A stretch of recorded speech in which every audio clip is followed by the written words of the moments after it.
अस्सलाम वालेकुम गाइज़, आज मैं आपको बनाना सिखाऊंगी ब्रेड की स्टफ़िंग। तो यहाँ पर हम स्टफ़िंग बनाएंगे। तो यहाँ पर मैंने श्रेडेड चिकन ले लिया था जो नमक डाल के बॉईल कर लिया था। उसके बाद इसमें ऑयल डाल देंगे और शिमला मिर्च ऐड कर देंगे और इसमें लहसुन अदरक का पेस्ट ऐड कर देंगे और कुछ इस तरह मसाले ऐड कर देंगे और फिर इसको आपने अच्छे से मिक्स कर लेना है। बिल्कुल अच्छे से मिक्स करना है आपने इसको। अच्छे से मिक्स होते होते साथ ही अच्छे से फ्राई भी हो जाएगा और उसके बाद हम इसमें डालेंगे मैदा।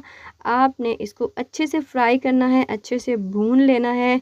जब ये अच्छे से भून जाएगा, अच्छे से तकरीबन 5 से 7 मिनट लगेंगे और उसके बाद आपने इसमें कच्चा दूध ऐड कर देना है तकरीबन 1 गिलास के बराबर और आपने इसको मज़ीद पकाना है, अच्छे से डीपली पकाना है।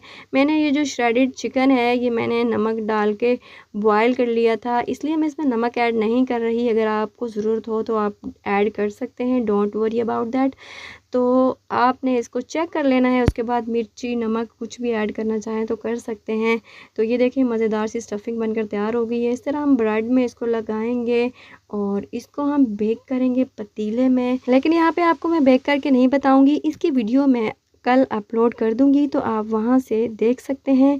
बहुत ही आसान ईज़ी तरीके से आपको बताया गया है। इसकी स्टफ़िंग भी और ब्रेड भी बहुत ही यम्मी और टेस्टी बनती है। तो इस रेसिपी को ट्राई कीजिएगा। If you like this video, please like, share and subscribe and also click the bell icon for more videos. Bye guys.